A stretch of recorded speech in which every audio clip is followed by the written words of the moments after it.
Okay, well, I hope you can all hear me okay. I think we've just got a few other people just joining. That's looking pretty full. So if it's okay, I'm just going to crack on. Is that okay? Okay, good. Well, welcome everybody, and I would just like to say thanks for joining us today for the third in a series of 5 sessions that EDAS are hosting. And really just to welcome you and thank you for your interest in the session. Today's focus is on community wealth building open learning session, effectively about anchors and its relatedness to community planning partnerships. So I'm sure we'll have a real lively discussion. We have around 70 people attending today's session, which hopefully means that we'll get good input onto the relevance for community planning partners. So I'd imagine we might have a spread of people with an interest in local government. The agenda really is, after myself, I'll introduce Neil Mcinroy, and for those of you who don't know him, he's been leading the work on the community wealth building as an advisor to the Scottish Government. And Neil really is going to help to give an overview of the community wealth building approach. And then the next session, around about 2:15, we'll switch over into a theme on anchor organisations. And we have 2 excellent speakers today and who'll be supporting us with the discussion. We'll hear from Jamila Hines-Broth from London, who is the mayoral head of delivery at the Greater London Authority. And then following that, we'll have Michael Breen from Ayrshire, who's Vice Principal at Airstrike College. So 2 very different geographical perspectives on that. And then what we'll do is we'll open it up into Q&A. And then for the second half of the session, the focus is going to be on regional and other partnerships. And within that, we've got 3 fab speakers. We've got Ross Martin, who's the chair of Forth Valley College and also has been an advisor to Regional Economies, and he's also a member of the Forth Valley Connectivity Commission. And then following Ross, we'll have Karen Jackson, who's Director of Strategy and Partnership and Engagement at South of Scotland Enterprise. So that'll be a fab session too. And then we'll hear from Martin Higgins, who's the Head of Partnerships in Place at NHS Lothian. And then we'll close again with a Q&A. So really that's all from me. My name's Linda Christie and I'm a board member of EDAS and helping to facilitate today's session. So if I would just hand over to yourself, Neil, and take it from there, please. Yeah, thank you, Linda. Good morning, everyone. Well, good morning, good afternoon, everyone. I'd like to be here. Thanks for EDAS for putting on this open session on anchors. I'm Neil Mcinroy. I'm a community upbuilding advisor at the Scottish Government. I work within the Economic Development Directorate and we're doing that for 2 days a week. The Scottish Government, it's a growing team inside community upbuilding. I think there's a few people on the call today. It's headed by Stephen White.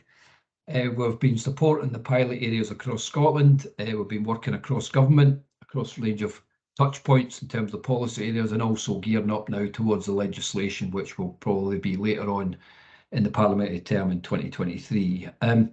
Also for my sins, I also work 3 days a week for the Democracy Collaborative as a global fellow for the advancement of community wealth building, and I work in the USA 3 days a week advancing community wealth building there. So today, a discussion on anchor organisation and the various elements of governance, the thing that sits around to advance community wealth building. Now, just a wee bit of backdrop for people that's maybe new to these open sessions about community wealth building. It's community wealth building advances economic development into a new era of genuine economic system change, tackling the causes of wealth inequality and transforming how wealth flows to secure a well-being economy for people, place, planet in Scotland. Community wealth building is not just a new name for old stuff. It's not just regeneration with a new name. This is about a new culture and ethos and practice as how we organise our economy, who owns it and who it works for. And in this, all of you across the public, private and social sectors are vital players in this system change, in this endeavour. Community wealth building sits there in the heart of the National Strategy for Economic Transformation and to put flesh on the bones, if you like, of a well-being economy. So turning to anchor organisations, anchor organisations. Anchors, in a sense that they're institutions that are not going anywhere, contrasted to maybe peripatetic nature of investment or organisations that come and go. Anchors are there for a long haul. They have abiding sense to place. They're anchored in that place. So that's a key definition, I suppose. And there's three different types of anchors. There's public institutions, public anchors, health boards, universities, local authorities. These are important as part of the economic landscape of Scotland because they are, in a sense, for the common good. They're owned, in a sense, by us. They're publicly owned. They're here to provide education and health and so forth. But they're not for profit. They're not of shareholders. We own them. They work for us. They're rooted in the place. So that's an important factor in terms of those public institutions. In a sense, it could be worth maybe the totality of their activity is maybe worth 25–30% of the whole Scottish economy is driven by those public institutions and public spending more broadly. Then there's private commercial organisations that are rooted in place, either through history or through factors of production like natural resources, like distilleries. Yeah, they're inert to an extent. They're rooted in that place and they relate deeply to that place. And then you've got social organisations like a great third sector interfaces. So these are the anchor organisations. Now, there's two key points I want to make about anchor organisations before we get into discussion. Firstly, this is not about traditional partnerships across these anchors. This is about intentional and purpose work by those anchors to advance the community wealth building role within the economy. So it's not just a talking shop. They're actually about doing things that's purposeful in terms of turning the economic dial and building community wealth. And in that, we say in the community wealth building movement that anchor organisations are economic agents. They buy stuff. They employ people. They own land and assets. They are investors. So all those roles mean they can affect change within the economy. And what community wealth building says with these anchors is, hold on, how can we make them turn more, buy more local stuff, buy more, employ more as many people, own more assets and use that virtuously and invest in ethical ways. So as an example, a contract from a health board to a local business or social enterprise can support the local economy and drive more of an inclusive ownership base within that locality. A contract to advance an innovation can drive specialisms and skills within the economy. Who they employ and recruit from can help with getting more people from poorer places into work. It can help in closing the gender pay gap and disproportionate levels of employment within Black and minority ethnic communities. What they do with the land and property assets development can shift local land use towards net zero. It can assist general economic development. And what they do with their own investment can drive local economic opportunity and serve to deal with wider net zero and ethical approaches to investment. So anchors are economic agents within place. Now, as regards the roles of anchors, we are fortunate in Scotland in that we have a range of existing bodies and anchors in place that do already come together to an extent. We've got the community planning partnerships, we've got regional economic partnerships, as well as bespoke arrangements we're seeing now in North Ayrshire in terms of their anchor charter and their anchor network there. So we're fortunate in having an archipelago, ecosystem of anchors that are rooted in place. The question may be though, are they coordinated effectively around their economic agent role? In other countries, like in the US, there's not so much of these traditional partnership bodies like community planning partnerships or regional economic partnerships. So there's bespoke anchor networks getting created in many cities across the United States, including in Chicago, where I've been working recently. And in England, and we'll hear from Jamila Higgins-Brown-Bruff in a moment, from London, we're also start to see bespoke anchor networks being created in London, as I say, but also there's one emerging in Birmingham as well. So in all of this, we're talking about the community wealth building role, the economic agent of anchors, and exploring what they're doing already, and most importantly, what we can do to advance their economic role within place. So I'll shut up from now. I'll pass you back to Linda, and thanks for listening so far. Linda, over to you. Oh, thanks, Neil. Well, I mean, that's a fab introduction, really, into what we're hopefully going to have a good discussion on, which is about the role of our anchors and their role as economic agents. So, without further ado, I am going to quickly hand over to Jamila Hines-Brough, Mayoral Head of Delivery at the Greater London Authority, first of all, and to give us that geographical perspective that Neil's referred to, that, you know, in some areas structures are starting to take place and how the community wealth building approach is being delivered. So, Jamila?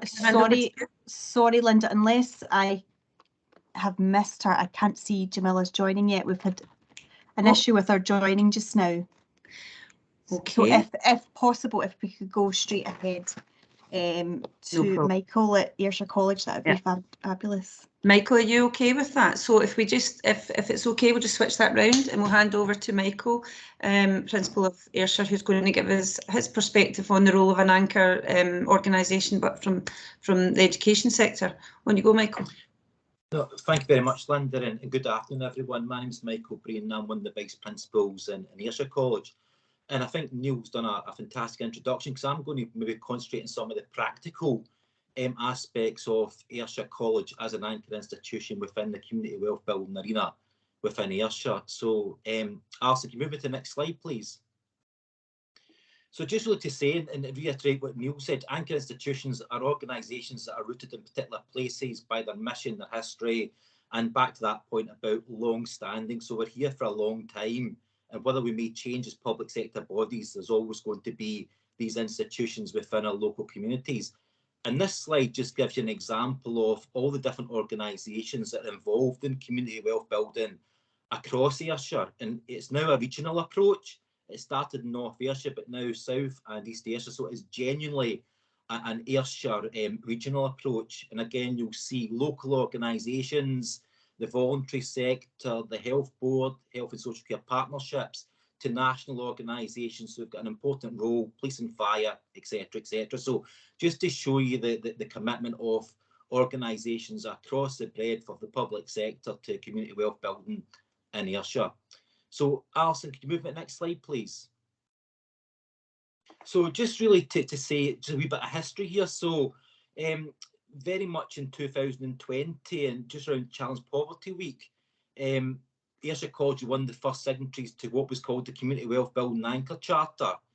And really that was about very much linking to what Neil said. It was about long-term collaboration, and it was about, you know, those shared community wealth building goals. And it was to improve our collective well-being, create a strong, resilient and inclusive local and regional economy, and a commitment to really embedding community wealth building principles into our business as usual. And again, you'll see that at the start, and it's increased, a number of organisations formally signed up to the charter.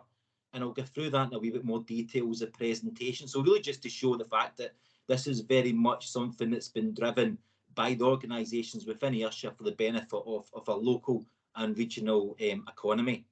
So Alison, next slide, please.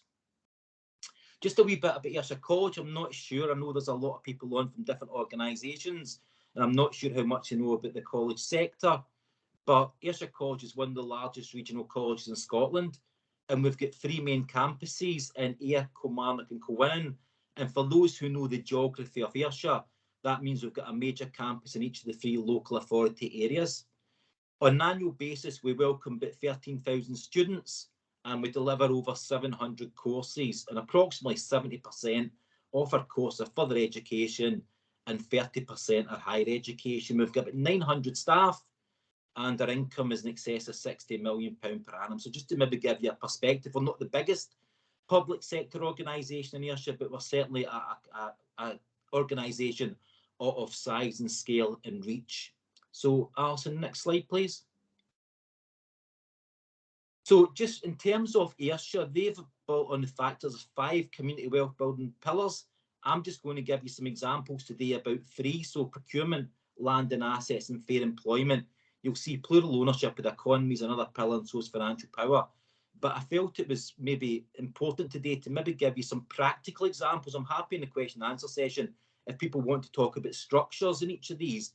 But I thought it was helpful just to give you a perspective in each of those 3 from the college's perspective and practical measures and projects we've undertaken in the last year, very much focused with that community wealth building lens. So Alison, next slide, please. So the first one I want to talk to you was the procurement, and it was back to what Neil said about that sort of building that capacity within a supplier base. And again, not to, with obviously things like collaborative procurement, joint procurement, but I want to give you one example of, I think, quite a good project the college committed to, which ticked a number of boxes, both within community wealth building, but also the important point is community wealth building can also help organisations achieve their own objectives. So within the River Aire, a local charity approached the college to provide renewable electricity to one of our campuses. And the project was just completed and opened officially by the Minister in February 22. And again, the project is driven by an energy agency who's a local charity, and they're going to reinvest the surplus of this project to alleviate local fuel poverty. So a good example of seeing how particular projects have got that downstream effect on communities and about that recirculation of wealth. So in terms of the project, we actually are able to procure clean energy at a price that's actually less than national agreed target. It's a long-term agreement to give continuity to the project to that local organisation. And importantly, it also supports our college ambition to be net zero by 2040. So as you can see, it probably ticks a lot of the boxes in terms of the pillar around procurement. The next few slides, I'm going to give you just a couple of hopefully nice pictures. So Alison, next slide, please. So that's our Riverside campus in the banks of the River Aire. And you'll see that was about halfway through the construction period. And it's basically a hydro turbine that's placed in the River Aire at a weir. And again, talking about history, that weir used to power mills in the past. And it's been something that's a company have been looking at for a number of years to develop a commercial proposal. So Alison, next slide. So again, just some pictures of the actual finished product of the turbine, which feeds straight into our facility. And for the electricity that we don't use, that is then sent into the national grid, and energy agency get a fee for obviously importing the tariff into the national grid. The last picture hopefully gives you a nice panoramic view of Ayr, and I can't say the weather's always the same, but just looking at how nice that is in terms of, it's become a bit of a local tourist attraction as well. There's some interesting boards, so again, just that community involvement as well. So that's, for me, a really good example of a very practical project that fits into community wealth building in Ayrshire. But from the college's perspective, it's about those shared objectives. So Alison, if you move me on, please. So the next one I want to talk about, it falls on what Neil said, just about land and assets and how we can use these land and assets to improve our economy. Within our Kilwinning campus in North Ayrshire, with a vision to create a new future skills hub. And this was a £2.5 million capital investment project, and it was to support that skills development aligned to the Ayrshire Regional Growth Deal. So very much a strategic approach to how the college can support those future skills. And it was also looking at how we could widen the curriculum offer in North Ayrshire and start looking more at green technology, renewables, improving our numbers of modern apprentices which are employed locally within North Ayrshire, and really looking at how we can support upskilling and reskilling our businesses. The land and assets part will come in next, so if Alison can take me on. The next slide, please. So behind our campus, which is that sort of blue colour or purple colour, there was a set of land within that actually was undeveloped and was owned by North Ayrshire Council.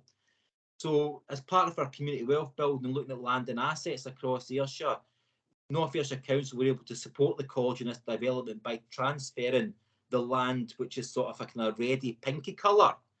And that had a number of business advantages to the college. It allowed us to make the building bigger. It also allowed us to put an outside space for curriculum use. In addition, North Ayrshire Council provided £200,000 of capital funding to that £2.5 million. So a very good and practical example of land that wasn't getting used, which is really benefiting the college in terms of that vision for a future skills hub. And again, if you move, Alison, to the next slide, please. Again, I'll not say that, that's just a very artist's impression of the building. So you'll see in terms of the slide on the left, the area that's marked in red was the North Ayrshire land. So you can see the building's been predominantly built on that extra land.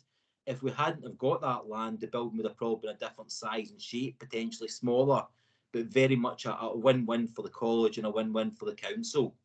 And I think the next slide, Alison, just gives you a view in terms of the actual future skills hub. And we've just recently named it after our department chairman of Airstrike College, who'd been there since merger. So a really good example, I think, from about that connectivity within Ayrshire.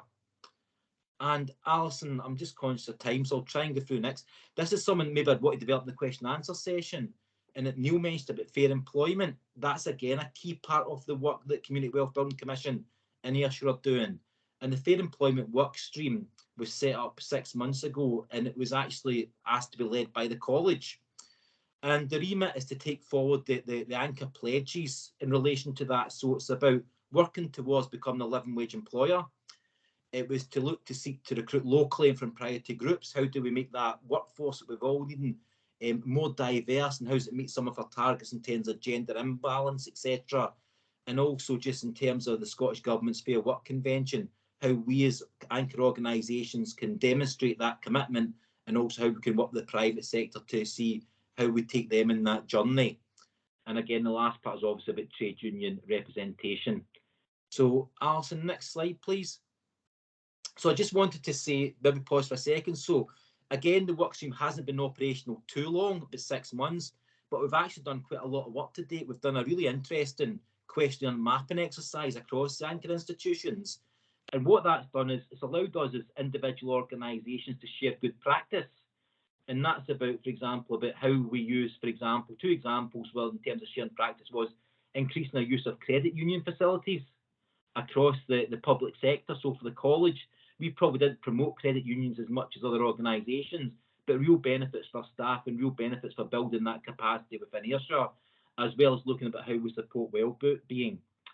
And the last point I probably want to make is the next steps going forward. So over the next 6 months, each of the different anchor institutions are going to look at a particular area to focus on with smart objectives set. So Ayrshire and Health Board are going to look at inclusive recruitment. So they'll lead that on behalf of the anchor organisations in the fair work stream policy to see about how we can actually improve our inclusive recruitment. So how do we adapt recruitment practices? How can we get that target audience? How can we bring more people into work? Young people with disabilities, people furthest removed in the labour market. The college is also looking at increasing apprenticeships and training support for anchor institutions. So how can we get more modern apprenticeships and more training opportunities, particularly for entrant roles? And lastly, really, really important, the voluntary sector is a key partner within Ayrshire. And how do we increase those volunteering opportunities? And that's about building capacity of communities. It's about how people get opportunities to come and volunteer, not just within the sort of third sector, but in some of the areas around NHS, college, our students to go out and support local groups, etc. So although that's a quick run through, Alison, I think that's the end of my slides, and happy to take questions at the appropriate time, Linda. Oh, thank you very much there. I mean, Michael, that's a really full overview of the work that the college has been doing. I don't know that I want to stifle good conversation, but can I just check, is Jamila arrived, do we know? No? No. Hi, Linda. No, she's not arrived yet, no. Right, okay. Well, that probably gives us a bit of an opportunity to have a really full discussion on the role of anchors then. We have a nice array of people from different organisations who will have probably a variation of perspectives. And obviously the community wealth building approach is still evolving and unfolding in terms of delivery and how it's being implemented across different organisations. And obviously, Michael, you've given us a really good perspective on the role of an anchor within the education sector, and you've obviously talked about the new hub, the skills hub and your new building. So I am going to open it up for Q&A. We have quite a nice, I think we've got a nice bit of time here. What I would probably say is I'll take advantage of chair and just ask one question, really. You've got the 5 pillars that you're working to, and from my perspective, from Glasgow University's perspective, the university's role as an anchor is also still evolving, and it's kind of been translated into a civic strategy. And one of my concerns has been that with most of these things is we need to ensure it's not another tokenistic economic development slant report that says we're doing this. But what you've done is you've shown us really good examples of activity. And the one that I'm interested in is your procurement. So obviously we have had in Scotland a rollout of the community benefits and procurement approach for many years now. And one of the things that Neil and others have done through the work of the community wealth building is to try and take that to the next step and push that role of anchors and their role in procuring. And you mentioned that one of the pillars there in terms of procuring is how it meets the net zero as well.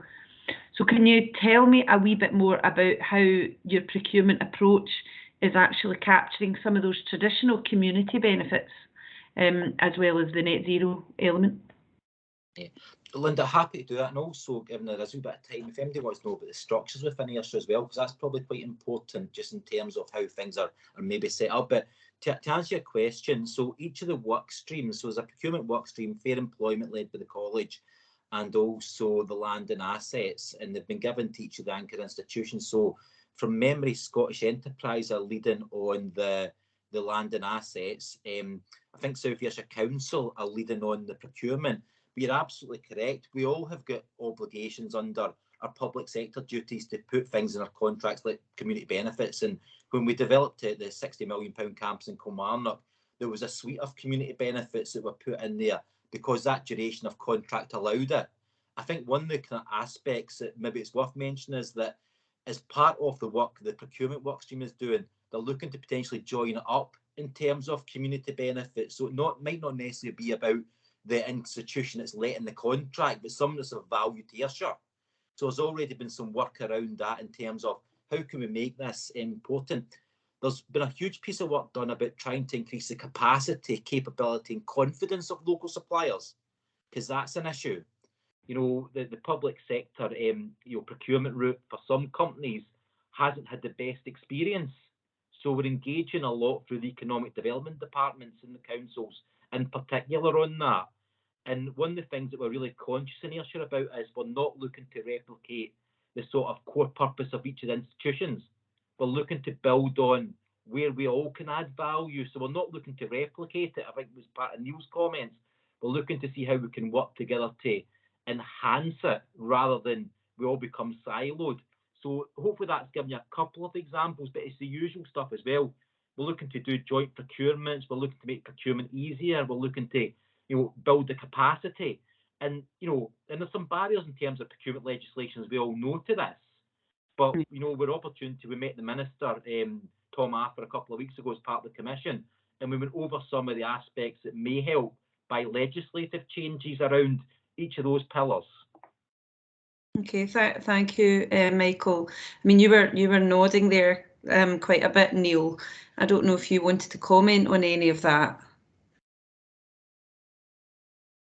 Oh, just what I'd agree with what Michael was saying there. No, I think that's right. I mean, it is important to start to see the procurement aspect of our anchors as price, quality, community benefits, but the important innovative role that public spending can play within the economy. When you procure a good or service, you obviously need to get the good or service at price and quality and community benefits, but also thinking about the innovative capacity that we have in that public spend and to support those suppliers who are pushing the envelope, if you like, in terms of innovation and creativity.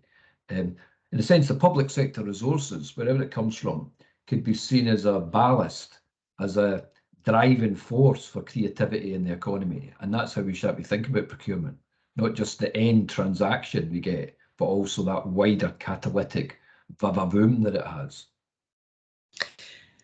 One comment has been made about the name of the building, Michael. I don't know if you wanted to respond to that in any way, and that it's a Scottish bloke. So any thoughts about where the name came from and how that's been landed? So the name of the building, so we, in terms of, we've got a very long-standing college board member who saw us through merger, who was the chair of the regional college since 2013, who's just retired in terms of his college position. So as part of Willie's leaving night, so it's very much a current person, it's not a historic one. And the college want to recognise the significant impact that Willie's had across Ayrshire, not just in terms of the college, but his wider hats in terms of some of the work he's done with Skills Development Scotland. So the College Board want to recognise that long-standing contribution. And I've got to say, he was absolutely delighted to hear he's leaving night about that. So it was a complete surprise to him. And I don't see Willie short of words occasionally, but this was the first time he was actually really taken aback. So rewarding somebody who's made a big difference to the local community and the impact he's had within Ayrshire College in particular. Absolutely. Michael, there's another question about the legislative changes relative to the community wealth building procurement approach. I think you maybe mentioned. Can you say a wee bit more about that? And also, if Neil wants to say anything more as well about the legislative changes, if you're familiar with them. It's probably not totally within my comfort zone, but I can give you some examples. I think it's about we're all dictated round, which is to demonstrate public value, a lot of contracts. So there's a lot of Scottish Government contracts. So for example, the one I mentioned about electricity, the college feeds into the lot system in terms of Public Contract Scotland. And it's about getting maybe some more flexibility around that and being able to demonstrate more than, as Neil said there, you know, to maybe think about our measures of public value more than just price. I think that's something that's going to be, you know, quite important.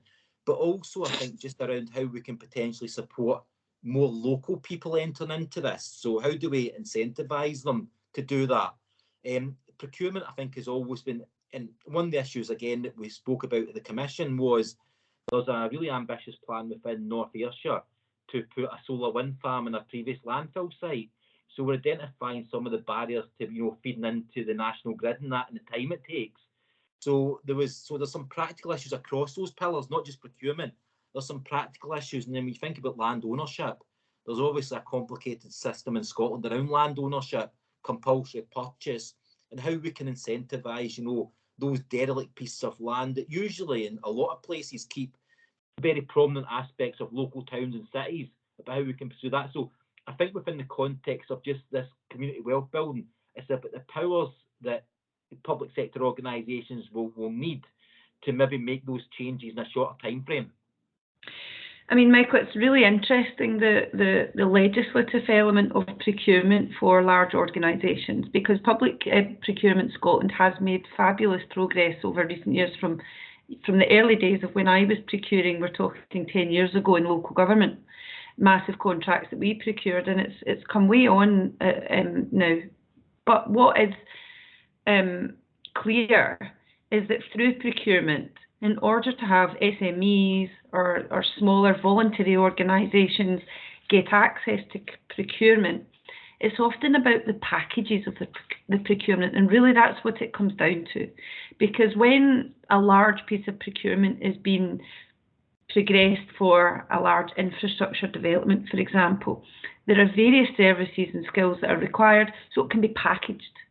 So it's about, I think, trying to encourage our anchors to think about these packages and not just putting it out as one big lot. And if it's thought about more in terms of packages, then smaller organisations might be able to access that. So I'm just wondering if, in addition to that, I mean, that's the kind of standard community benefit approach. Did you have any consultation, some of the developments, Michael, that involves communities in a different way? So I think you're right. I think that's some of the work that's been happening through the work stream is about how we can package works differently. And I think it's also looking at how we map that against the local suppliers. So we're just going through the tender process at the moment for the Future Skills Hub, but that was a good size of contract for a number of local suppliers, just by virtue of the size and the scale. Otherwise, we'd have probably looked at packaging it differently in terms of potential groundworks or whatever else. I think it's about, for me, I think part of it, and we see this in the college on the other side when we're looking at supporting businesses in terms of capacity building, recognising the fact that, you know, there's issues in Ayrshire around productivity. It's about confidence building as well for these companies. It's about knowing that they're not necessarily wasting their time putting into lots of public. So it's about small packages being one. And a good example, I suppose, is that the college recently broke down a lot of its food purchasing packages locally. So rather than go out for a whole-scale approach, we looked at fresh fruit, fresh vegetables, etc. So it is about thinking about what's your intended consequence of procurement as well. Absolutely, Michael, what yeah. Achieve. Could I invite Andy Airden, who has his hand up? Andy, would you like to ask a question? You need to unmute your mic, if that's okay. Are you okay? Is it working? There you go. Think so. Thanks very much for giving me access. One question, first of all, for Neil, if I can. Thinking about the anchor organisations and renewables, I mean, wind farms are going to be there for some time. The social enterprise benefit from that is already existing. Do you have any good practice at all that you could share where local organisations have managed to tap in to that? That's a vast amount of money that's been generated in that regard, whether it's putting energy back into the grid or whether it's just from the profitability that's there. I know they do contribute a lot to social enterprise, but just thinking about the whole community wealth situation from a renewables point of view, any good ideas? So I don't have one to hand, but Neil, I see that you're moving about there. Do you know of any good examples? Neil, I was asking. Yeah, I think, yeah, thanks, Andy. Thanks for the question. You're touching on a rich vein there, in that as we get to grow community energy production, wind farms, solar and so forth, we need to ensure that the return, the circulatory nature of that return is fed back to our communities and retained as much as possible within those communities. And we're suppose other colleagues of Scottish Government more better placed to me to talk about that, but I do know the Western Isles, who are a pilot project to community wealth building, they've got very sophisticated now ideas, community land trusts that own the land, energy production on it, and how they recirculate that money back into the community. So I think there's, quite broadly speaking, there's great successes already in Scotland, but we've got to get smarter at that and make sure that that financial return is recirculated back and through communities. And I can send you a link to somebody in the Western Isles that give you a look-see at what they've been trying to do up there. But there's many different community energy schemes across Scotland now, and they're all facing that similar issue, but we need to get smarter at that recirculation of the finance. Linda, if you just don't mind on that, just to reiterate the previous question vis-a-vis the legislation, it's important to get that right, is that it's very early days on the legislation. We've got a consultation process starting in the early summer, and clearly any legislation needs to be additive. We've got great policy already in Scotland and some great practice. So you don't want to create legislation when it's actually just adding to the confusion, if you like. The great policy, great practice already, and maybe it's about transferring practice and policy rather than sort of new legislation around that. But it's early days, and everybody will get a chance to be part of that consultation process around the legislation. I mean, I think building on that final point there, Neil, about sharing practice and etc., is that also a point that Karen Jackson has kind of brought up in the chat, actually. And I think it really does rhyme true that what needs to happen is that there is more access to examples of good practice and how these community benefits are actually achieved, and and particularly in the net zero context, because I think, for example, different local authorities have different legislation or different rules, particularly planning, relative to their requirements for wind farms, electricity, etc. So there seems to be that bit of it is also changing, and so examples of where the local authorities can be challenged even in how new energy processes can be done in a much more community wealth building way. But I think sharing good examples for everybody to kind of get access to is something that I think we'd maybe want to see a bit more of. And certainly in terms of, I mean, I don't know, I think the Scottish Government's website have got on the community wealth building pages examples of different things that are taking place. You can go there for updates on things. So I mean that's also something that's useful. Sorry, Linda, I should have identified myself at the outset. I'm regional chair for Scotland for the Federation of Small Business, and one of the other questions I was going to ask of Michael, has he been successful in, you alluded to the packaging aspect of procurement, has he been able to get more projects moved into the quick quote, and has he thought about the actions such as South Lanarkshire Council have done recently in moving the quick quote 50,000 up to 2 million for certain amounts of, certainly for infrastructure, maybe not so much services and goods, but is that something that you've been thinking about in that area?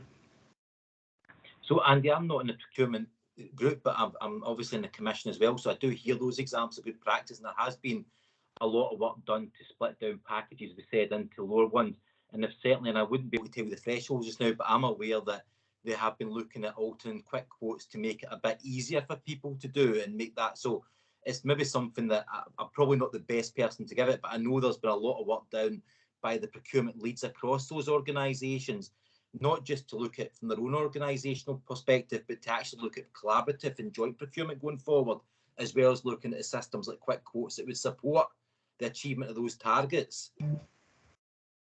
Thanks, Michael. We're the FSB are hoping to do some surveys of its members, but the anecdotal, or it's slightly more than anecdotal feedback that I'm getting, and from my own experience as a local business person, there's a lot of antipathy towards procurement on the basis that people have tried and failed on several times, and small business people don't have the time to try something that they've got less than 50% chance of getting through into.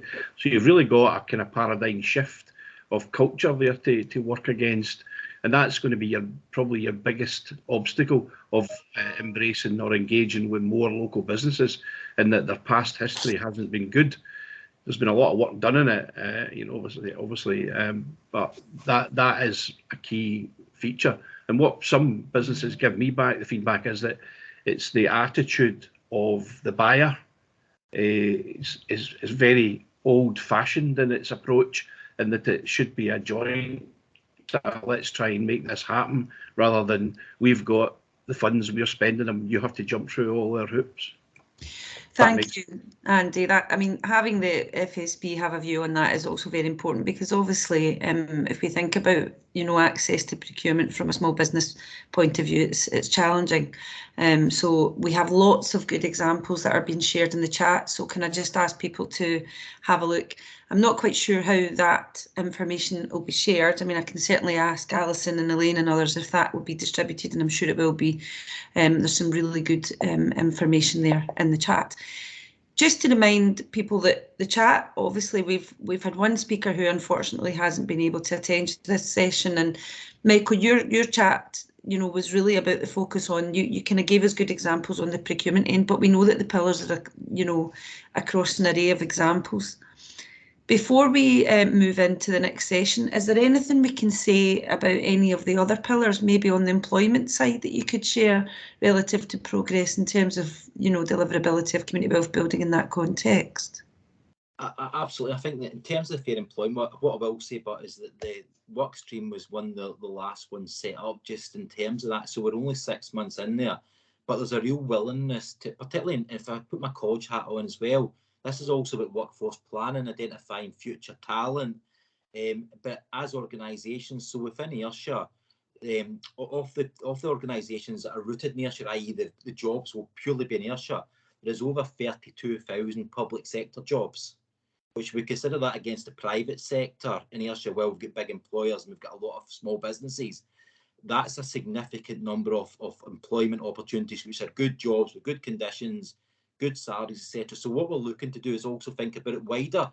This will be a much longer piece in my view, the fair employment thing, because this is about us working together across those anchors. So for example, we're really looking to focus at the moment on entrant level jobs, jobs which are very rooted in communities.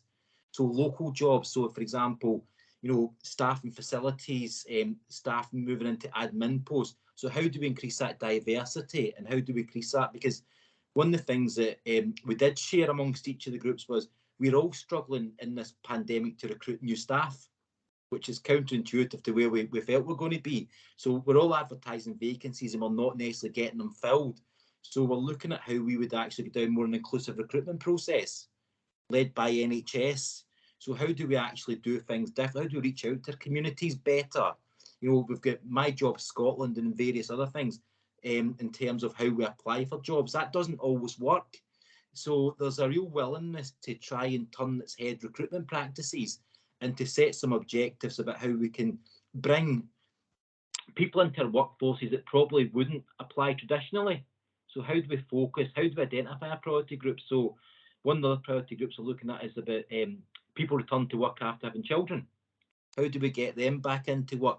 What conditions do we need to change? How do we work around, you know, contracts, etc.? So if I was coming back in a year's time, I'd hope to give you lots of examples. What I can say is that we've set our strategy, we've got our priorities for the next 6 to 8 months, but there is a real willingness, and I think Neil mentioned it, a real willingness to do things differently. And I think that's about community wealth building.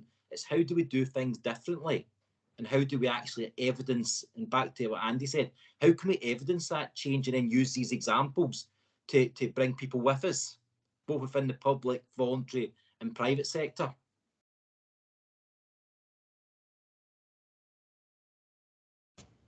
Thank you, Michael, for, I mean, it's very important to see that, you know, this is evolving, and you've given us some fabulous examples of that. Unfortunately, I'm going to close this session now, and there's quite a lot there in the chat, but I'm going to take us now into the next session by introducing our speakers. But before I do that, I would just like to say thanks, Michael and Neil, for helping me out with the session there, and also for us having some really good questions. So without further ado, next we have a focus on the regional and other partnerships perspective. And that regional perspective, we're going to hear from 3 different speakers. In the first instance, we'll hear from Ross Martin, who is, you know, is advisor on regional economies. If many of you haven't heard from Ross before, and Ross is going to give us an introduction to this session. So I think he's here. Am I right? Can I hand over to Ross? Ross is literally a few minutes away, Linda. I'm so sorry this has happened. Not at all. Ross is definitely on the way. Oh, that's okay. I'm sure we can hold off. I think Martin Higgins did have a question before we ended the first section, if that's helpful. I did see your hand up, Martin. Oh, good. I didn't, and apologies, Martin. No, well, actually, I'll wait until, because I've got a platform in 5 or so minutes, so I'll just wait until then, and I'll link it back to that question as well. Linda, can we move to Karen, please? Ross is having difficulty joining. We've got a gremlin today. I'm sorry, Linda. Absolutely. So there's nothing like a good challenging session to keep us all on our toes. So I would just like to say thank you, Karen, for stepping in and going first. And I'm sure actually people will be delighted to hear from you with a perspective from South of Scotland Enterprise. So without further ado, I will hand over to Karen. When you go, Karen, thank you. That's brilliant, Linda. Thanks very much. And I'm quite relieved not to have to speak after Ross, to be honest with you. So great to have that platform. And I know Ross has been in Dumfries today, so I'm sure we didn't deliberately slow him down, I promise. I'll just share my screen.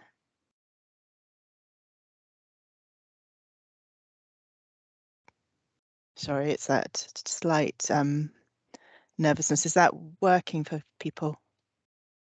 Yes, it is. Just need to go into presentation mode, Karen. That should be me there Yeah. now. Thanks very much. Thanks for bearing with me.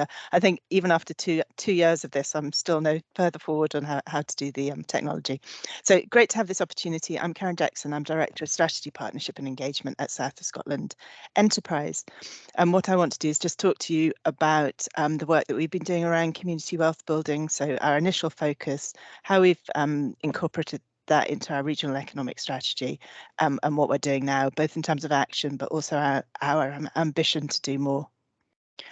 I just wanted to start just by giving you a flavour of what our community looked like. So we cover 2 local authority areas, Borders and Dumfries and Galloway Council. We're very accessible, as you can see, so that belt of Scotland between the central belt and north of the north of England, with links to Ireland and Northern Ireland. We're quite a big area. We stretch 250 kilometres coast to coast, and that's about a seventh of the land mass of Scotland. Our population, we have about a fifth of the population of Scotland. It's very dispersed, and we've only got 4 settlements over the size of 10,000 people. We've got an ageing population, and we're seeing our young people move away and not seeing the opportunities to come back. In terms of our business base, we've got over 11,000 businesses, but heavily dominated by micro businesses and a high level of self-employment. And we have all the characteristics of a rural economy. So we're strong on traditional sectors, but we're seeing new industries come in too. And I just wanted to give you that flavour just so you could see where our focus on community wealth building, the context for it. So we were one of the 5, I think, geographic pathfinders that Scottish Government selected, really to have a focus on a more rural area of Scotland and how it worked there. And for us, we took a focus on anchor institutions as well, and we looked at the role of registered social landlords. The RSLs in the south of Scotland were already coming together to talk about issues impacting them, and the Community Wealth Building Project helped really to facilitate and cement that group. Early discussions showed that they had a collective spend of about £66 million per year on planned maintenance and routine maintenance alone. So there was a brilliant opportunity there to look at how we could keep that spend in the region, and some real enthusiasm from the RSLs for doing that. They'd encountered challenges about being able to keep the spend in the region in terms of the supply chain and just being able to tender contracts locally. The RSLs obviously had the appetite, they had the purchasing power, they had assets they could use, a commitment to fair employment practices, and also a key contribution that they were making to other agendas. So the report that we worked with Claire's and Scottish Government on drew together recommendations for potential areas of work.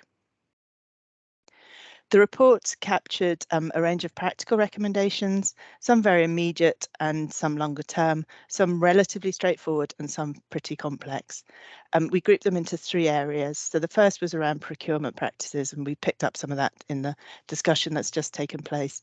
But for us, it was looking at networks and how we brought people together, and that approach to community benefit. And again, really pushing on how we shared what community benefit was and how did we know what was appropriate in terms of asking for. And we looked at how we should build a green local supply chain. So looking at that scale and opportunity, looking at how we built capability and capacity, looked at how we could do better planning so we could highlight opportunities to get the supply chain really excited and ready to respond, and as well as skills, help working with the colleges to ensure that we were developing the skills we needed. We also looked at local materials, and given current circumstances, that cost of construction material is becoming more and more crucial to tackle. The third area then was looking at supplier engagement, so how we overcome some of the barriers, and I think the FSB colleague was really highlighting that, about small businesses not having the time to engage with public sector procurement. Some of those barriers I think are real and some are perceived, so how we tackle those perceptions is important. We looked at networking and approaches to technical readiness and how generally we're providing business support. So what could we be doing as an enterprise agency to help support innovation, support entrepreneurialism, as well as supporting succession planning amongst businesses. I'll come back at the end to some of the actions we're taking in response to those recommendations. So at the same time as community wealth building activity was taking place, our regional economic partnership was also developing the first ever economic strategy for the region. So the community wealth building activity was both timely and influential. Our regional economic partnership brings together a very diverse range of interests. It's chaired by the local authorities, and it brings in the public sector, so agencies like us, Skills Development Scotland, Scottish Funding Council, Scottish Enterprise and Visit Scotland, as well as the private sector, the higher and further education sector, the housing sector, the third sector, communities and social enterprise, so a really diverse mixture of views. And that diversity of perspective has been really key to developing a strategy that looked beyond the traditional economic. And the regional economic strategy had an early session on community wealth building with Neil, and that resonated very strongly with members who wanted to see the potential in their strategy recognised. The 5 strands of community wealth building chimed really strongly with members, and that reflected the south of Scotland that they wanted to see. We then took forward the development of the strategy through extensive consultation. In the end, I think we heard from around 2,000 people, businesses, communities, and members of the general public. We took forward different approaches to get their views, so written consultation, lots of direct engagement, some targeted events and some themed meetings.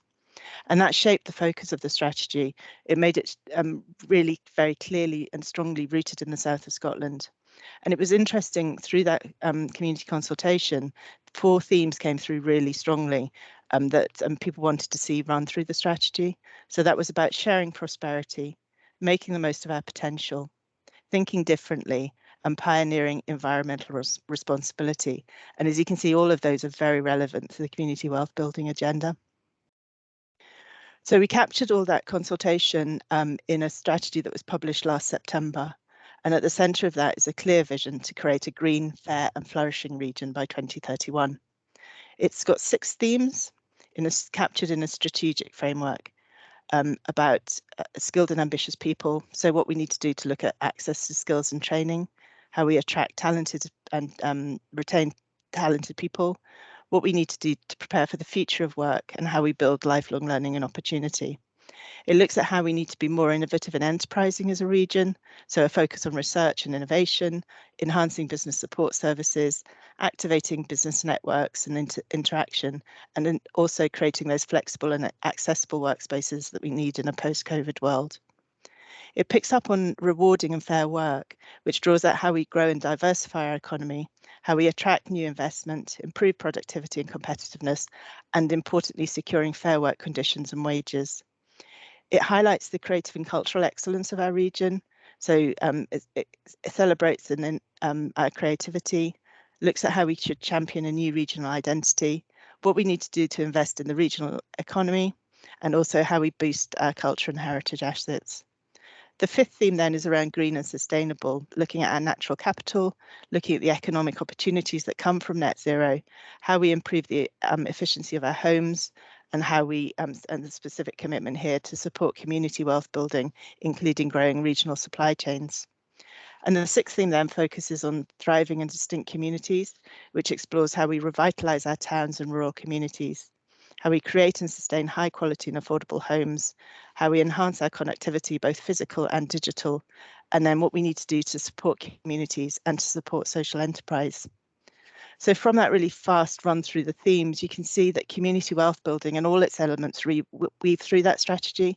And alongside the very specific mention of community wealth building, it recognises what's important to the south of Scotland. So building that wealth which benefits the local economy, our communities and our people. It appears in the 5th theme around green and sustainable economy. And it's part of our commitment to developing an economy that puts well-being at its centre. So it recognises community wealth building's contribution to that. It looks at how we can use community wealth building tactics to improve the energy and efficiency of our homes and buildings. We saw throughout the pandemic an increased awareness around local sourcing, and our strategy captures that and takes the opportunity to build on it. How we look to grow those regional supply chains, how we look to really harness the spending power of anchor institutions and connect local firms so we build an awareness of local services, increasing the commitment to developing those regional supply chains. We've accompanied this strategy by a delivery plan, and that sets out what we're going to do over the next 3 years. It builds on the action already taking place and gives a very clear focus to the community wealth building commitment that comes through the strategy. It commits us to taking forward the recommendations from the Clare's pilot report and recognises a wide range of partners with a role. So the example of the different logos from Ayrshire absolutely rang true for us. There are lots of people here that need to be involved. And we also recognise it's not something we can do in the short term. It's a long-term endeavour and we really need to commit to it. So through that delivery plan, we'll be taking forward that activity. So my final slide really just rehearses some of the current action and activity underway and also recognises the ambition to do more. We've been looking at building an understanding of the market opportunity. So we've taken the original work with Clare's and we're doing some more with the RSLs. So we're looking at how how we identify and capture the scale of decarbonisation of the region's housing stock. We're looking at how RSLs can develop carbon neutral homes and retrofit their stock and use the opportunity from that to support the local economy through job creation, skills development and business growth. We're taking forward a detailed study to understand the costs and the opportunity of retrofit. What have RSLs already done? How can we consolidate and strengthen through that collective action? What are the costings and how do we roll that out to make sure that our local supply chains are benefiting? At the same time, we're also building understanding and skills across the supply chain. So looking at how we develop resilient networks so that businesses are able to respond to those opportunities. We've established the Borders Construction Forum, and that's made up of supply chain and clients, with an opportunity to share awareness. It brings in the council, the college, local contractors and the RSLs, and we're looking at doing the same in Dumfries and Galloway.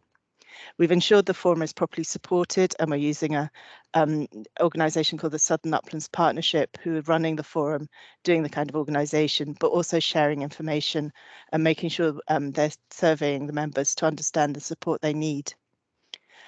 I've focused very much on the partner work that we've been doing as a regional economic partnership, but of course individual organisations are also acting. And today saw Dumfries and Galloway Council consider its procurement strategy and what they can do in that to strengthen the expectations around community benefits in its procurement. In SOCI, we're looking at our capital pipeline to make sure that the work we're doing builds the capacity, and we've got a specific focus on a community wealth building pilot in the work we're taking forward to develop the Mountain Bike Innovation Centre and the bike park in Innerleithen. We're also building our capacity, and I know Rob's on the call today. We've brought in a specific post in SOCI to help drive forward the agenda. So lots of ambition and commitment to move forward, a recognition that we're starting on a really exciting journey. And while I've focused very heavily on housing and construction as I've been talking today, we know that this approach is relevant in many other sectors and could perhaps provide the solution to challenges we're currently facing elsewhere. One of the interesting areas we're exploring at the moment is around the supply of care services and whether a community wealth building approach could help tackle the challenge we've got there. That's me. Thank you. Almost on time, Karen. Thank you so much. I can't see you, so I'll just take. I think we'll let you away with it because you stepped in first. That was a great presentation on how SOCI is moving on with the delivery of its new strategy. So I'm sure you're going to get lots of questions, but I'm going to move us on to the next speaker, Ross Martin, who's also going to give us an overview of a regional perspective too. Ross. Thanks very much. Can everybody hear me okay? Because despite meticulous planning by Elaine and the team, the Wi-Fi in the place I'm in isn't brilliant. So I'm hoping that everybody can hear me okay. I could hear Karen really clearly. Can I just get an indication as to whether you can hear me? Yes, we can hear you, Ross. Oh, smashing. And it looks like the picture's stable as well, so I'm going to leave the picture on. I was going to turn it off and spare you the task of having to look at me for 10 minutes, but I'll maybe just leave it on and run through the presentation. So I've been asked to, and apologies for being a little bit late, but there was a bit of a logistical nightmare.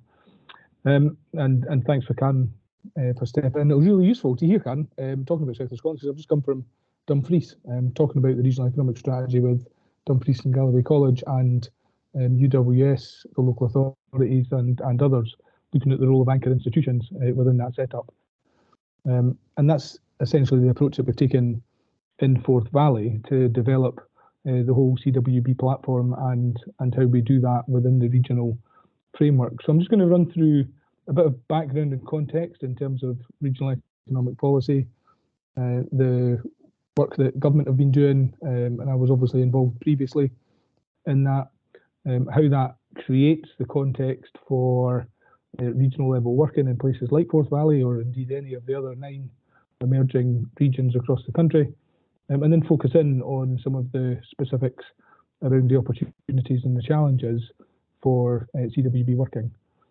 So I'll just go back to that, the broad framework and the operational context, if you like, which nowadays is expressed in the format of the National Strategy for Economic Transformation, which is the latest derivation of work that we'd seen previously in both the Enterprise and Skills Review, which created the likes of the South of Scotland Agency, but also the work in the AGA report, and a number of other contributions into the debate. And all of those contributions, and central to all of those specific pieces of work, is this notion of regionality, which stems from work which I was involved in back in 2015 in my SCDI days, when we published the blueprint for Scotland's economy at the time of the fiscal transfer kicking in, and a recognition of the work of the OECD looking at Scotland, the UK, and competitor economies around the world, and looking at the change drivers and the deficits which we had in this part of the globe, and specifically our economy and the form, the function, the nature, and the structure of our economy. And what we found back then were the three big structural challenges, which everybody will be cognizant with, which have found their way through into the NSET document inevitably. So productivity, and there's a broad definition of productivity, which we could probably get into in Q&A. Innovation, and both of those have just been mentioned by Karen, but also internationalisation and the lack thereof. So, just a stat on each of them, just to bring it to the forefront of people's minds. So Scotland, by and large, is 25–30% less productive than, say, the French or the Germans, and there are a whole load of reasons for that, and one of them is the lack of regionality. Scotland sits 17 out of 32 or thereabouts in the Innovation League table. So whoop, top of the third division, maybe get promotion into the second, but still a huge way to go in terms of innovation, and the need to do that. And in internationalisation terms, the scariest stat of all, if you compare the Scottish economy with the Bavarian economy, otherwise known as the engine room of the European economy, in Bavaria, 75% of SMEs export, outside the region, and in Scotland the figure is 7.5%. So a massive gap, which you can either look upon as a huge challenge, or as we do, look on it as a huge opportunity. So you've got those big structural deficits, which essentially tell us that despite the level of spend on economic effort in the country, we're not making a massive impact, and so we need to do things differently. And so that's the key message, and first and foremost, is that it's the old Einstein. If I go back to my physics teaching days, it's the old Einstein. If you keep doing the same things, you'll get the same results. And so we need to do things differently, and thinking around how we organise all of those streams which are under the CWB banner is one way of mentally, intellectually getting your head around how we can do things differently. And so by doing things differently, then we can hopefully tackle those issues around boom and bust. We can tackle wage differentials. We can tackle the fair work agenda. We can tackle the need to properly connect the supply chain of SMEs, remembering that 95% of Scottish economic activity is run through the SME base. Properly connect them to the big corporates, and also the big public sector agencies and banking institutions as well. And CWB gives us that opportunity to look through those particular lenses and write down that channel and see how we can link up all these different aspects, so that economic activity is not only vibrant, but it's seen as vital all the way down the chain, and being able to pull all of those aspects together, for example, through procurement. And so how do we do that? Well, we do that through two different types of mechanism. One is the classic economic mechanisms, if you like, so change the fiscal framework. Classically through the pandemic, we saw a huge change on in terms of the furlough scheme, if you like, in order to save and mitigate the potential effects of serious economic change. along the fiscal framework, then you can change legislation, and there's going to be legislation coming along to create a policy, a proper national policy framework for this area of activity. Or you can change regulations, you know, whether it's in planning and the physical estate, or whether it's in the operational nature of businesses. So those fiscal, legislative, regulatory changes are the big classic, you know, macroeconomic changes which you can make. But the key thing to do, and where we've seen most success in Scotland, is changing the soft elements, like attitude or behaviour or mindset.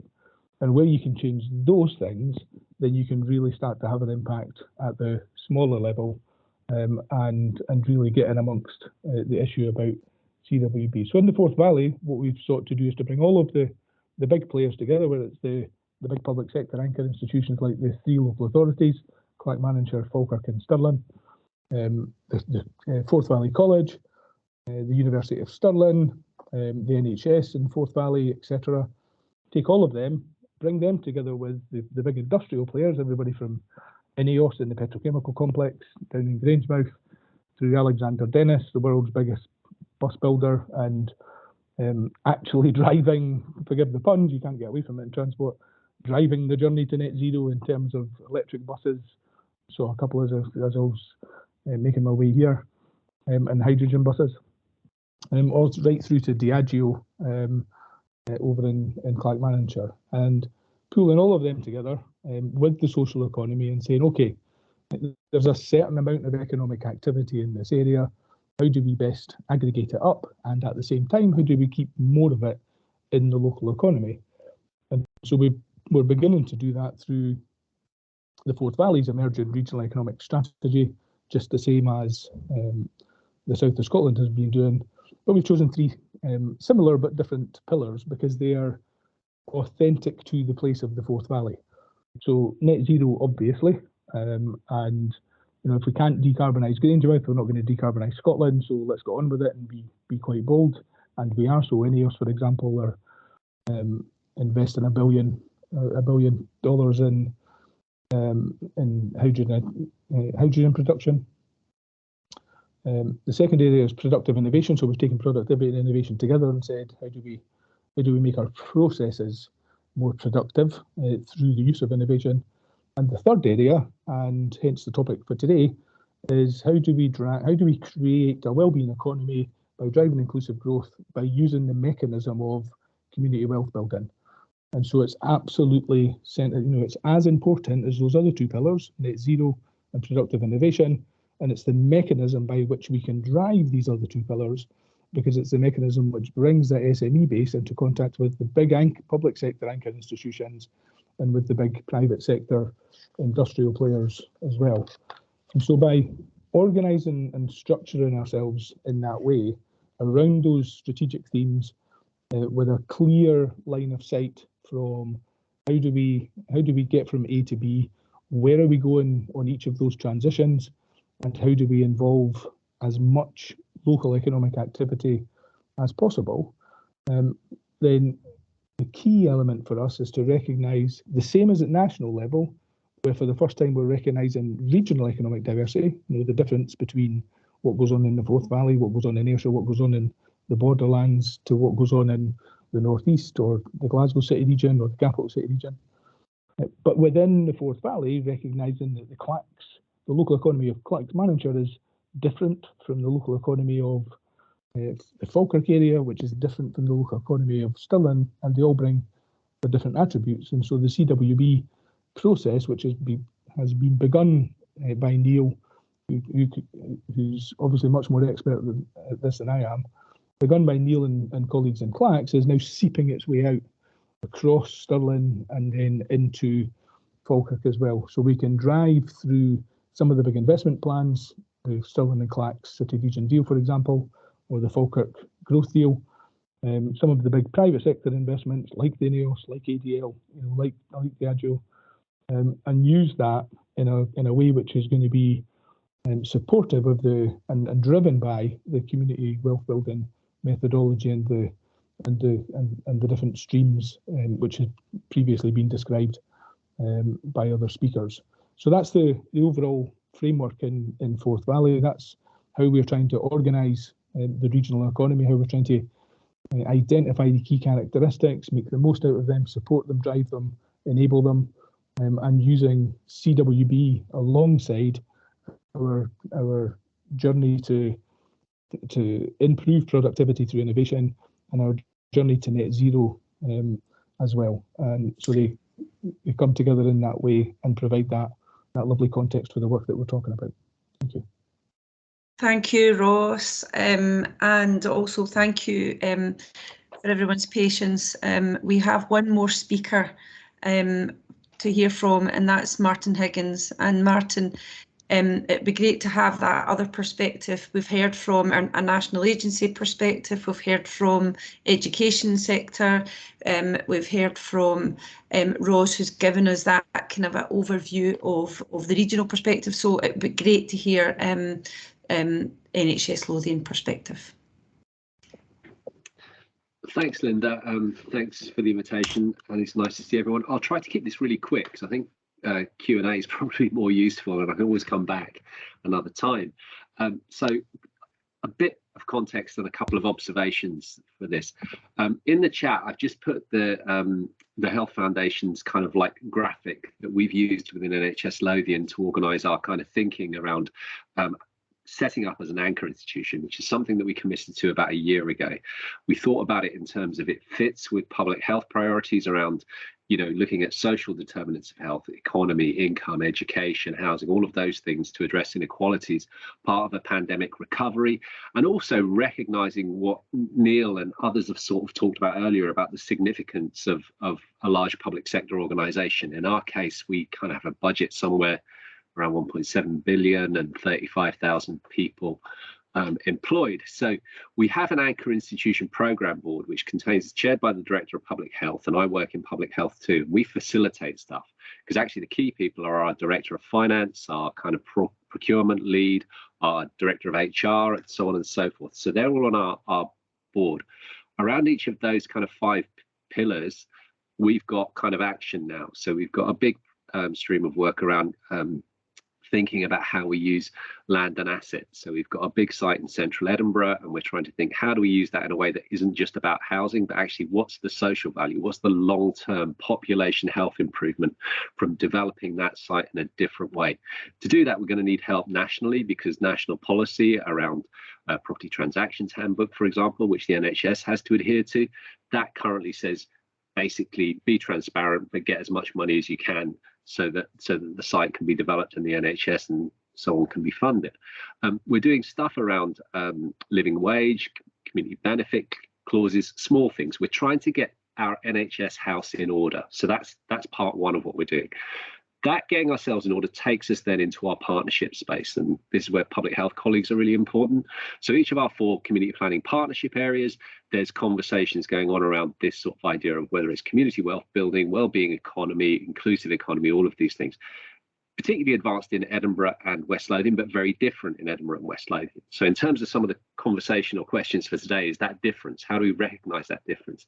I look with envy at Michael's graphic, which had the Ayrshire Charter and had all the different bits of Ayrshire involved. I suspect we're going to need to go down with 4 charters in Lothian to each of our local authority areas, which represents a challenge, but it reflects that difference and sort of some of the issues in there. On top of that, we were also kind of involved. I attend some of the anchor institution conversation around Big Deal 9, which is part of our South East Scotland City Region Deal conversation.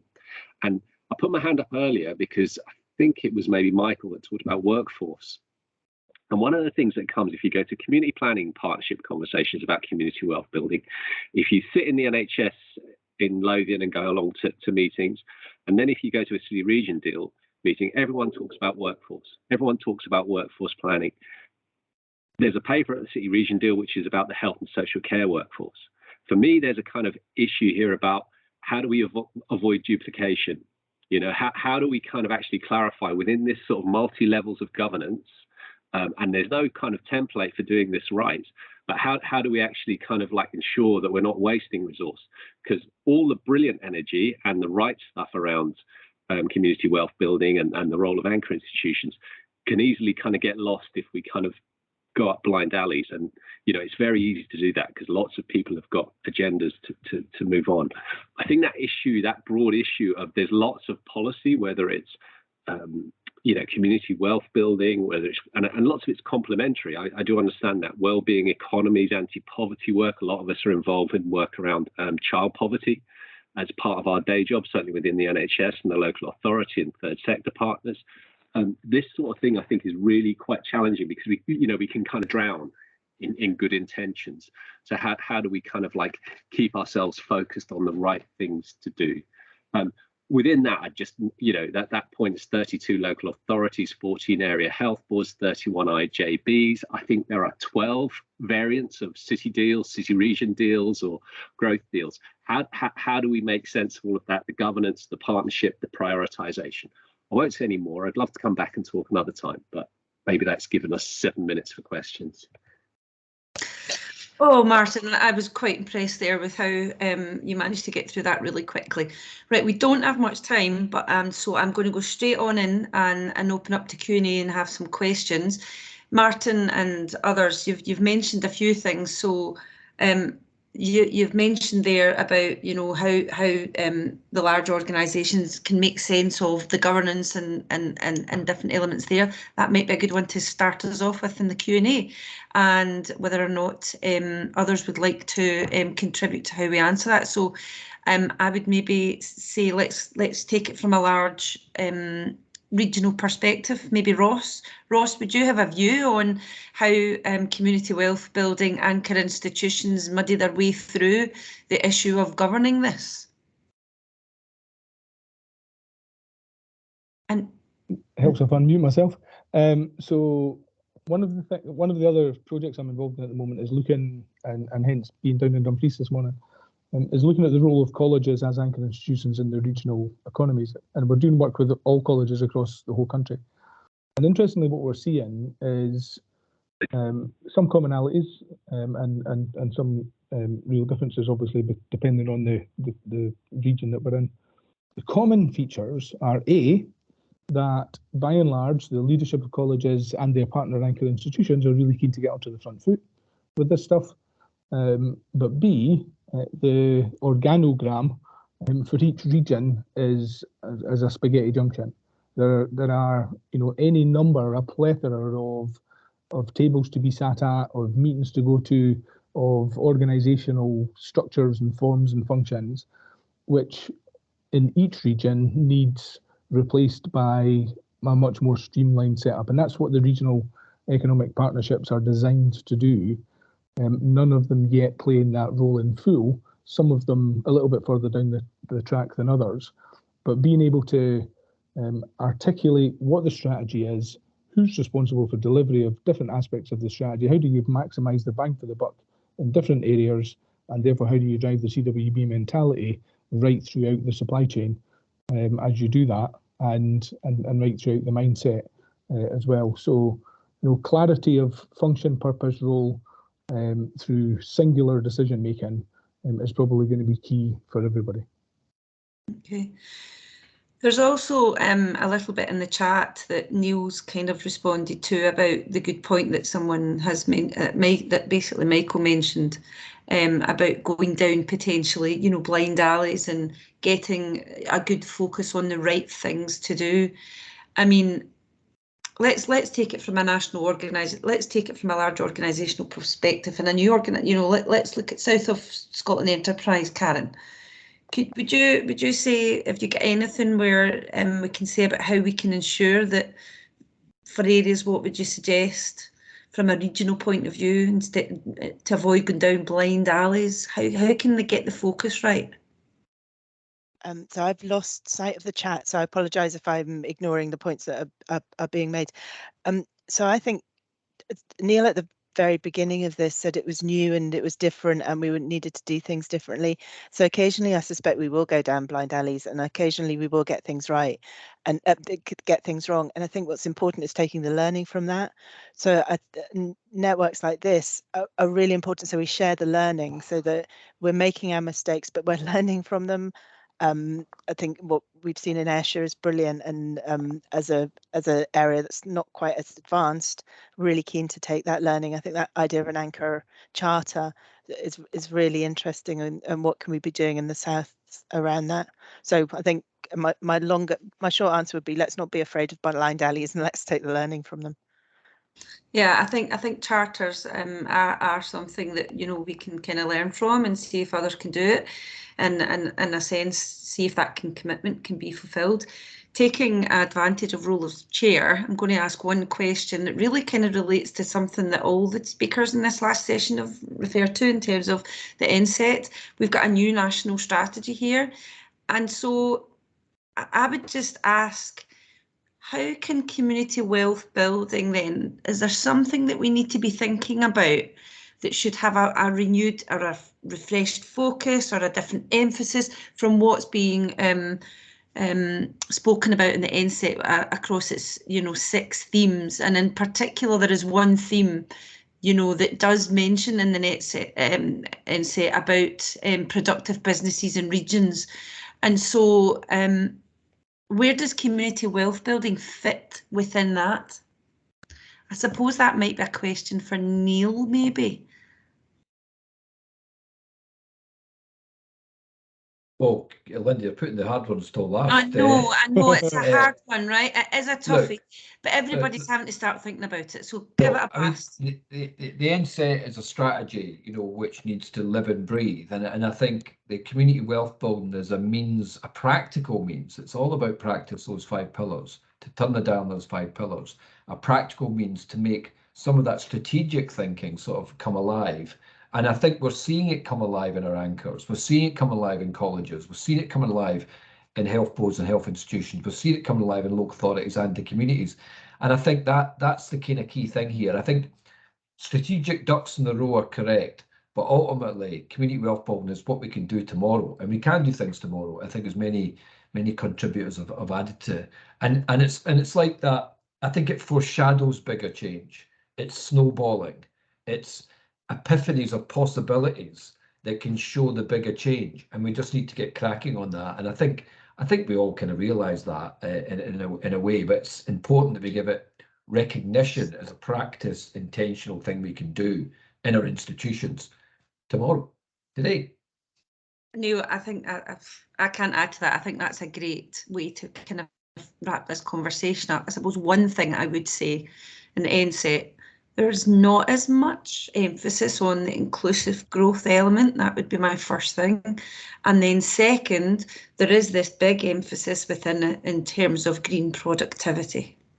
So, you know, in terms of what community wealth building is doing, you know, going forward, we've already heard really good examples here of how it's really kind of shown that renewed momentum across the net zero mission that we're all trying to achieve. So I would say actually community wealth building is really quite well placed to kind of meet these pillars within NSET. It's just, as others have said, it's getting that right focus, isn't it?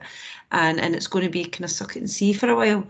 So I think we've come to the end of the session. I would just like to say thank you to everyone for your patience and for my jumping about with different speakers here and there. I hope that you take away from this what I have, you know, what I've taken from it, and that there is now momentum taking place. This is happening. There's different strategies evolving, and you know, there's going to be lots of examples that can be shared across the board. From an EDAS perspective, we've got lots of useful information here in the chat that will be shared. So please, if you haven't already done so, get logged on to our next event, and hopefully you've enjoyed the session as much as I have. Thanks very much, folk.